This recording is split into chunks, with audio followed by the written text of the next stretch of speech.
Senhor, juventude de Cristo, sejam todos muito bem-vindos. Estamos começando mais um Conectados na Lição. Muito bem, estamos de volta com mais um Conectados na Lição. Sejam todos muito bem-vindos. E estamos recebendo em nossos estúdios da Editora Betel os representantes da Juventude de Cristo. Eu estou falando dela, da nossa querida diaconisa Jennifer Velt, seja muito bem-vinda. E também o representante dos rapazes da Juventude de Cristo. Estou falando dele, o obreiro Vitor Rangel, seja muito bem-vindo. E, gente, que honra receber aqui o comentarista da lição, nosso querido pastor Sérgio Costa. Seja muito bem-vindo, pastor. Gente, a nossa lição de número 5 traz o tema Satanás, um inimigo derrotado que tenta nos abater. E eu já quero fazer a primeira pergunta do dia ao nosso comentarista, pastor Sérgio. Quem era Satanás antes de sua queda? A paz do Senhor, Tianinha, a paz do Senhor, Jennifer, a paz do Senhor, Vitor, e a paz do Senhor para você que está nos assistindo. Seja muito bem-vindo. Então, quem era Satanás antes de sua queda? Essas perguntas assim são bem interessantes. Aguça bastante a curiosidade, ainda mais da juventude. Então vamos lá. Tanto a tradição da igreja como os textos bíblicos afirmam que Satanás foi, antes da queda, criado por Deus como um anjo bom. Então Deus não criou Satanás, vamos dizer assim. Ele foi criado como um anjo bom, como um querubim ungido, como modelo de perfeição. Até porque a palavra Satanás significa adversário. Então ele foi criado como um anjo bom, mas devido ao seu orgulho e à sua arrogância, fez com que ele abandonasse a sua posição de honra para se opor à criação de Deus e aos propósitos de Deus. A gente vai ver isso lá em Isaías 14, que ele vai querer ser semelhante a Deus. E isso é um grande problema, porque ele vai querer, de alguma forma, receber a própria adoração do próprio Deus. Então ele era um querubim ungido, diz que ele era um modelo de perfeição, mas mesmo assim esse orgulho e a sua vaidade vai fazer com que ele caia. Lá no texto, é interessante, lá no texto de Gênesis 3, ali a partir do 15, que vai falar, que é chamado também de proto-evangelho, proto vem de primeiro evangelho, ou seja, a primeira boa notícia, foi quando Adão e Eva pecaram e ali Deus estabeleceu o juízo e o juízo também para a serpente. É interessante ali, no juízo para a serpente, diz que pisarás a cabeça, e um dos juízos está também a ideia de comer o pó. E se a gente for de rastejar e de comer o pó, se a gente for fazer uma análise desse texto, as serpentes rastejam, mas em hipótese alguma, para a serpente é algo negativo. Para a serpente é algo até adaptável ao contexto que ela vive. Outra característica é comer pó. A serpente não come pó. Então ela não vive do pó. Então o que significaria isso? Na verdade, o ato de rastejar, de pisar a cabeça, rastejar e comer o pó, era um ato em que quando os vencedores de uma batalha, de uma guerra, venciam o general inimigo, eles pisavam na cabeça, na região aqui na cabeça, próximo ao pescoço, faziam com que eles rastejassem e esfregava a cabeça deles, o rosto deles no chão, comendo ali a poeira, o pó. Então, na verdade, quando Deus fala ali de Satanás, no Gênesis 3,15, ali, na verdade, ele está decretando já a vitória contra Satanás. Satanás seria vitorioso, ou seja, seria completamente derrotado. E aí a gente vê que ele deixa a sua posição original de um querubim ungido, podendo ser o guardião ali, né, da presença de Deus, porque uma das funções do querubim era guardar. A gente vai ver isso, os querubins em cima da Arca da Aliança, os querubins que vão guardar o Éden, a visão dos querubins que Ezequiel vai ter, e agora como um adversário, mas derrotado já por Deus. Pastor Sérgio, a pergunta que não quer calar. O termo Lúcifer é um termo bíblico? Então, Tianinha, é até interessante esse termo Lúcifer, que hoje está no imaginário coletivo.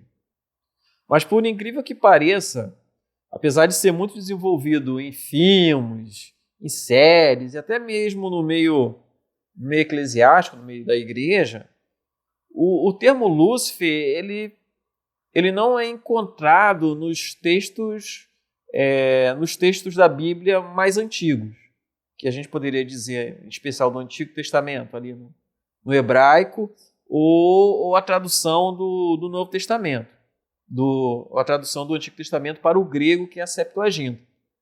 Na verdade, esse termo Lúcifer é uma transliteração da passagem de Isaías 14, verso 12, da Vulgata. O que era a Vulgata? O que é a Vulgata, na verdade? A Vulgata foi a tradução da Bíblia em latim, feito por Jerônimo, lá para o século V, depois de Cristo. Ou seja, a gente já tinha o texto do Antigo Testamento em hebraico, conhecido também por alguns por texto massorético. E aí, depois, o texto da Septuaginta, que era uma tradução do hebraico, mas para o grego, aproximadamente ali no século III antes de Cristo, século III antes de Cristo. E a Vulgata vai ser só que essa tradução para o latim desse texto de Isaías, quase 5 séculos depois de Cristo. Então a gente não pode dizer que alguns vão falar, não, mas o verdadeiro nome de Satanás é Lúcifer. Não, Lúcifer é apenas uma tradução do termo estrela da manhã, que significa aquele que tem luz. Portanto, o nome Lúcifer não é um termo original do texto hebraico e nem do texto grego, e sim posteriormente uma transliteração do texto da Vulgata, que era um texto em latim, escrito por Jerônimo. Então, resumindo, ele não é um termo bíblico raiz. Ele foi incorporado e hoje está todo nesse contexto coletivo imaginário, como o nome próprio de Satanás. Mas, se a gente fosse ater ao texto, a gente não pode fazer essa afirmação. Muito bem, e lembrando que a Editora Betel disponibiliza subsídios para a sua interação Juventude de Cristo. E nessa semana estamos recebendo aqui representantes da Juventude de Cristo. Eu já dou boas-vindas à nossa diaconisa Jennifer Velt. Seja muito bem-vinda. E o que o Pio traz para a gente nessa semana? A paz do Senhor, Tianinha, a paz do Senhor, Pastor Sérgio, a paz do Senhor, Vitor, a paz do Senhor, Juventude de Cristo. O nosso Pio, que é o Programa de Incentivo à Leitura, tem por tema essa semana Espelho, Espelho Meu. Nós vemos lá em 1 Coríntios 11 que a palavra de Deus nos diz: examine-se, pois, o homem a si mesmo. Então, demonstra a importância de nós fazermos uma autoanálise, vermos onde nós não estamos fazendo a vontade do Senhor, o que não está agradando ao Senhor em nossa vida, e que possamos ter a humildade de reconhecer os nossos erros e nos submetermos à vontade do Senhor, porque a palavra de Deus diz que o Senhor se agrada dos humildes. Então, o primeiro passo é ter um coração humilde, depois de nós realizarmos esta autoanálise, para que a cada dia nós possamos ser mais parecidos com Cristo, para que possamos ser mais parecidos com o Senhor. Assim como diz em Gálatas 2:20, já estou crucificado com Cristo e vivo não mais eu, mas Cristo vive em mim. E a vida que agora vivo na carne, vivo-a pela fé do Filho de Deus, o qual me amou e entregou a si mesmo por mim. Então que nós possamos declarar, já não vivo mais eu, mas Cristo vive em mim. Pastor Sérgio, a juventude quer saber por que o orgulho é tão ofensivo a Deus quanto a idolatria. Obrigado pela pergunta, Jennifer. Então vamos lá. Por que o orgulho ele é tão ofensivo a Deus quanto a idolatria? O orgulho é uma confiança extremada em nós mesmos, a nossa força, de forma a nos enaltecer, o orgulho. O orgulho é uma forma também da gente diminuir o outro. Quando a gente se sente orgulhoso ou vaidoso por determinada coisa, ou seja, aquilo que a gente possui, ou seja, por alguma habilidade ou competência, uma proficiência, enfim, um talento específico.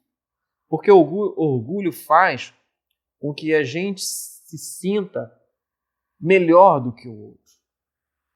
Então, o orgulho é o oposto à humildade. E quando a gente não vive uma vida de humildade ou uma vida de orgulho, de pompa, faz com que a gente crie para nós mesmos um altar, que a gente venha cultuar a nós mesmos. E determinadas coisas podem gerar orgulho.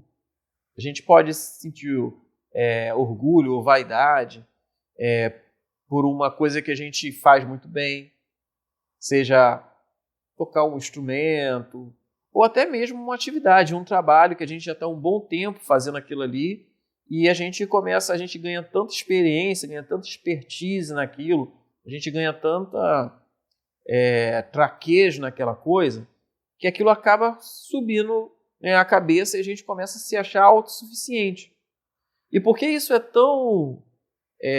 vai de encontro àquilo que Deus almeja da gente? Porque o Deus que nós servimos, e isso é tão interessante dizer, que olha só, o nosso Deus ele é tanto grande, sim, ele é grande que a teologia utiliza um termo para falar essa grandeza de Deus, diz o termo chamado transcendência. Ou seja, Deus é superior a tudo que existe.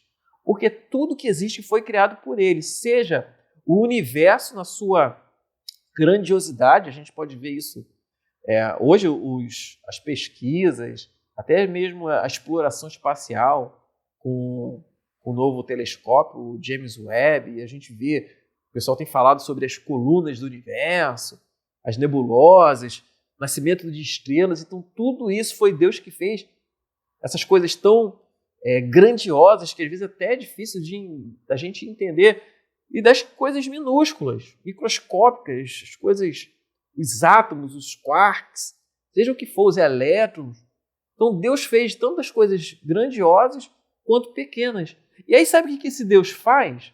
Ele não se apresenta para o ser humano como esse Deus grandioso, mas ele se apresenta como um Deus humilde, um Deus que desce. E aí Jesus vai dizer, aprendei de mim que sou manso e humilde de coração. Gente, como é que pode um Deus todo-poderoso assim se apresentar como um Deus humilde? E ele não faz isso não de boca para fora. Porque se ele fala que é um Deus humilde de boca para fora, estaria mentindo. E a Bíblia diz que Deus não pode mentir. Ou seja, o nosso Deus é um Deus que é humilde. É um Deus que se atenta à sinceridade. Um Deus que se atenta ao sofrimento humano, que não passa despercebido a isso. Então, como pode, muitas vezes, o ser humano que é cheio de defeito, cheio de falhas, se achar que às vezes é melhor do que o outro por causa de alguma coisa que ele tem ou possui, e se Deus não se apresenta dessa forma? Por isso que aí Paulo vai dizer, né? Considerai uns aos outros superiores. Quando ele fala isso para considerar uns aos outros superiores, não é que a gente venha ter um sentimento de sentimento de desprezo a nós mesmos, não é isso que ele quer dizer, mas que a gente venha a ter uma vida de serviço. Por isso que nós somos chamados para servir. Se o próprio Deus serviu, se ele diz, né, eu não vim para ser servido, mas servir e dar a minha vida em resgate de muito menos a nós podemos ter esse sentimento de arrogância, de intolerância ou de se achar melhor do que alguém. Uau! Conectou? Lembrando que a Editora Betel traz para você, Juventude de Cristo, a Bíblia Jovem, para você que não abre mão do conhecimento com muito estilo. E lembrando também que já está disponível em nossa loja virtual o livro subsídio do trimestre, Batalha Espiritual, uma guerra invisível, mas real. Adquira agora mesmo por um desses telefones que está passando na sua tela ou em nossa loja virtual, editorabetel.com.br. Bem, nós vamos ficando por aqui. Muito obrigada à companhia de todos vocês e até a próxima semana com mais um Conectados na Lição.